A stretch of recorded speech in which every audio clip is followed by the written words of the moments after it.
Halo teman-teman, kembali lagi dalam seri memahami logika, di mana kita akan mencoba mengenal apa itu ilmu logika dan mempraktekannya. Nah, hari ini kita akan membahas mengenai silogisme dan logika deduktif. Apa itu? Tapi sebelum kita sampai ke sana, saya ingin tanya dulu kepada teman-teman. Teman-teman pasti pernah mengalami suatu situasi komunikasi, atau boleh saya katakan sebagai sebuah perdebatan, di mana lawan bicara teman-teman itu argumennya sangat kuat, cara bicaranya sangat sistematik, sampai-sampai teman-teman itu nggak bisa membantahnya karena saking kuatnya argumennya. Nah, dalam suasana semacam itu, lawan bicara yang kuat argumennya mungkin menggunakan silogisme dan menggunakan teknik logika deduktif. Keduanya ini memang senjata rahasia teman-teman dalam membuat sebuah argumen, sehingga seolah-olah argumen yang dikeluarkan itu menjadi tidak terbantahkan. Nah, pertanyaannya, apakah betul argumen yang disusun dari silogisme dan logika deduktif itu memang tidak terbantahkan, atau sebenarnya cuman kelihatannya aja kuat gitu, tapi sebenarnya bisa terbantahkan? Nah, di video ini kita akan membongkar rahasia silogisme dan deduksi. Apa itu? Bagaimana kerjanya? Dan bagaimana cara menggunakan silogisme dan logika deduktif supaya kita tidak mudah atau begitu saja gampang terkena jebakan Batman ketika berdebat. Kita kan sering itu terkena jebakan argumentatif yang kelihatannya logis padahal sebenarnya salah. Nah, apakah teman-teman siap? Mari kita mulai. Maaf. Tapi sebelum sampai ke sana, kita harus pahami dulu teman-teman, apa itu silogisme dan apa itu deduksi. Karena nanti dari pemahaman itu kita baru akan bisa membahas bagaimana cara menggunakannya dan bagaimana cara mengatasinya. Jadi, silogisme adalah cara berpikir logis yang sebelumnya sudah pernah saya bahas di video sebelumnya, ditemukan oleh seorang filsuf bernama Aristoteles. Dan itu sudah lebih dari 2000 tahun yang lalu dia menemukan silogisme. Jadi begini, silogisme itu adalah bentuk argumen yang terdiri dari dua premis dan satu kesimpulan. Kalau masih ingat premis yang semua manusia akan mati, premis keduanya Socrates adalah manusia, kesimpulannya Socrates akan mati. Masih ingat ya di video sebelumnya. Nah, logika deduksi itu beda lagi ya. Kalau tadi silogisme ya, kalau logika deduksi adalah cara berpikir yang menggunakan konteks yang umum lalu masuk ke yang khusus. Ya, saya ulangi lagi. Logika deduksi adalah cara berpikir dari umum ke khusus. Jadi dengan kata lain, kalau premisnya benar, maka kesimpulannya benar. Oke? Misalnya tadi ya, logika deduksi itu ya, itu menggunakan silogisme ya. Contohnya begini, semua manusia pasti mati. Itu premis pertama dan itu adalah pernyataan umum. Lalu muncullah premis kedua yang sifatnya lebih khusus. Socrates adalah manusia. Jadi kalau premis umumnya kan, atau premis pertamanya kan adalah semua manusia pasti mati. Nah, khusus ya, yang bersifat khusus premis keduanya, Socrates adalah manusia. Lalu muncullah kesimpulan logis ya dari umum ke khusus tadi. Jadi Socrates pasti mati. Nah, itulah argumen yang kuat dan seolah-olah tidak terbantahkan. Tapi kalau premisnya benar ya, maka kalau premisnya benar, kesimpulannya harusnya benar. Harusnya benar. Nah, pertanyaannya kan kemudian kenapa silogisme itu menjadi sangat kuat? Kenapa cara berpikir silogisme itu begitu ampuh? Karena begini penjelasannya. Karena begini, kalau struktur logikanya benar, argumen yang dihasilkan, argumen itu muncul dalam konklusi ya atau kesimpulan, itu memang nggak bisa dibantah teman-teman. Jadi yang membuat kuat silogisme itu karena dia memberikan kepastian dalam berpikir. Ini yang kemudian membedakan antara silogisme atau logika deduktif ya, dari umum ke khusus, dengan cara berpikir yang lainnya.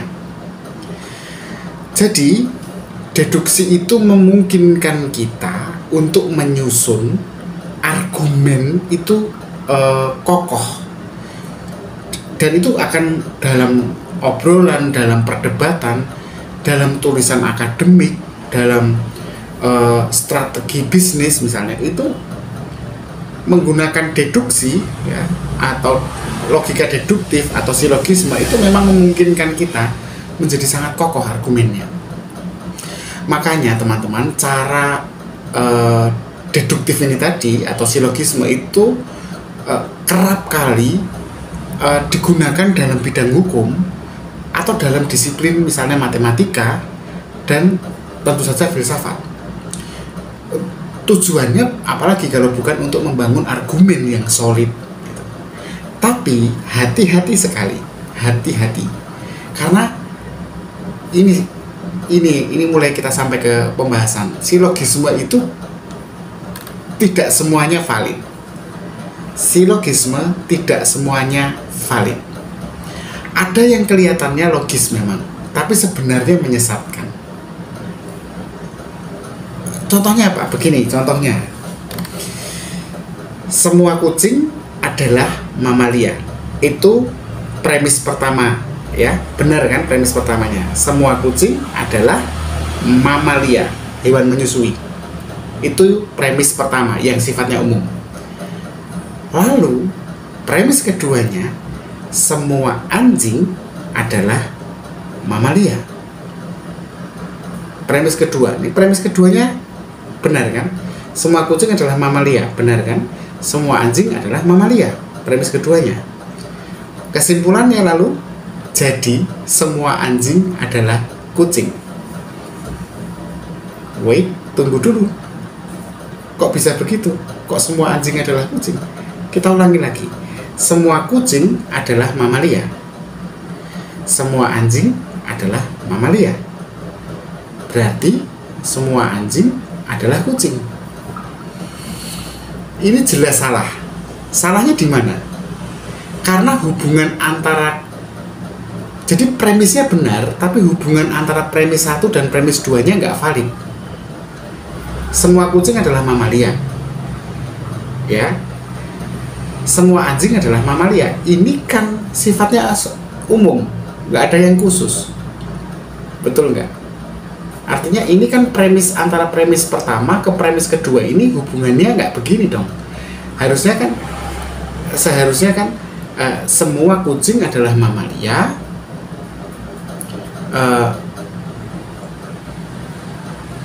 Semua anjing, semua kucing adalah mamalia. Sweetie, nama kucing saya namanya Sweetie, adalah kucing.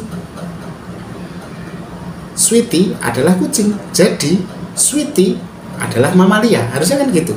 Semua kucing adalah mamalia, maka masuknya ke nama siapa? Misalnya Brownie adalah kucingku, maka Brownie adalah mamalia. Harusnya begitu. Jadi di premisnya kalau dilihat secara terpisah benar, tetapi hubungan antara premis 1 dan premis 2-nya itu salah. Nah, inilah ya teman-teman yang disebut sebagai kesalahan logika, atau dalam bahasa kerennya, dalam bahasa ilmiahnya, logical fallacy. Logical fallacy. Ada hubungan antara antar premis yang tidak valid. Oke, lalu kesalahan lainnya di mana? Contohnya, contoh kesalahan lainnya. Oke, contoh lainnya ya. Itu misalnya begini, sering terjadi ya. Kita menggunakan premisnya yang nggak benar. Kalau tadi kan premisnya benar, tapi hubungannya tidak benar. Kalau ini premisnya yang nggak benar. Contohnya begini. Saya carikan dulu ya contohnya. Misalnya begini. Semua orang kaya itu jahat. Budi itu orang kaya. Jadi Budi pasti jahat. Lihat nih. Secara hubungan ya, hubungan di dalam logika deduktif ini, prosesnya ini, proses hubungan antara premis 1, premis 2, premis 3 ini benar, valid. Tapi premisnya yang salah. Maksudnya gimana? Kita ulangi. Semua orang kaya itu jahat. Itu premis nggak benar. Siapa yang bisa memastikan dengan data bahwa semua orang kaya itu jahat? Banyak orang kaya yang baik. Mungkin malah lebih banyak daripada yang jahat.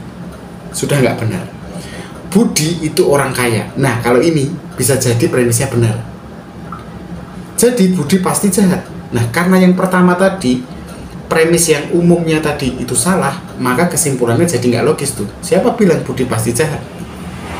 Dia jahat karena dia kaya. Ya kan, nggak semua orang kaya itu jahat. Nah, itu tuh. Nah, kalau premisnya aja udah salah, kesimpulannya pasti nggak valid. Jadi udah paham ya teman-teman?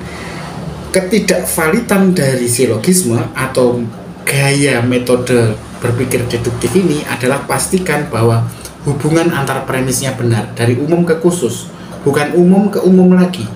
Semua kucing adalah mamalia, semua anjing adalah mamalia. Ini kan harusnya dari umum ke khusus, ini umum ke umum gitu ya. Kedua, menjadi tidak valid ketika salah satu premisnya salah. Semua orang kaya adalah jahat. Ini premisnya sudah salah dari awal. Oke, jadi pertanyaannya, bagaimana kemudian menggunakan silogisme dengan benar supaya menghasilkan argumen yang logis, ya, argumen yang baik dan tidak terbantahkan dalam arti baik. Ya. Oke, kita memang tahu ya bahwa silogisme dan deduksi memang menjadi alat yang kuat, tapi supaya tidak menyesatkan, kita harus tahu caranya. Pertama, pastikan premisnya benar. Jangan asal ambil premis. Cek dulu kebenarannya sebelum menyusun kesimpulan. Cek dulu apakah benar semua orang kaya adalah jahat. Cek dulu bahkan apakah benar semua anjing adalah mamalia. Nah, kalau itu pasti benar ya, karena sudah ada penelitian ya kan, biologi. Oke, jadi pastikan premisnya benar. Yang kedua, gunakan struktur yang valid. Jangan sampai tadi ya, strukturnya kan tadi salah. Semua anjing adalah mamalia, semua kucing adalah mamalia. Ini strukturnya nggak benar. Harusnya kalau semua kucing adalah mamalia, Brownie adalah kucing, Brownie adalah mamalia. Harusnya kan gitu. Jadi strukturnya jangan sampai terjebak dalam kesalahan logika yang justru membuat argumen kita menjadi lemah.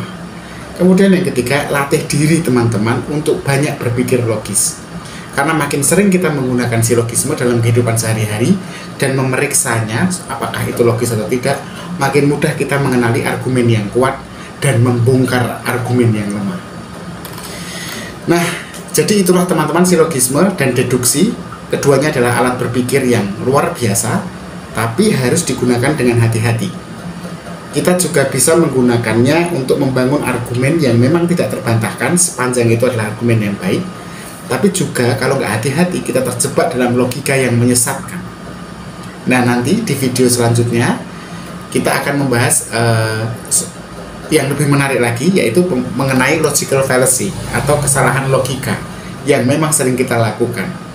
Jadi tetap ikuti video selanjutnya, seri video logika ini, supaya kita makin kritis dan makin bisa berpikir secara benar. Kalau teman-teman merasa ini bermanfaat, jangan lupa ya like, subscribe, dan nyalakan loncengnya. Terima kasih, tetap berpikir kritis.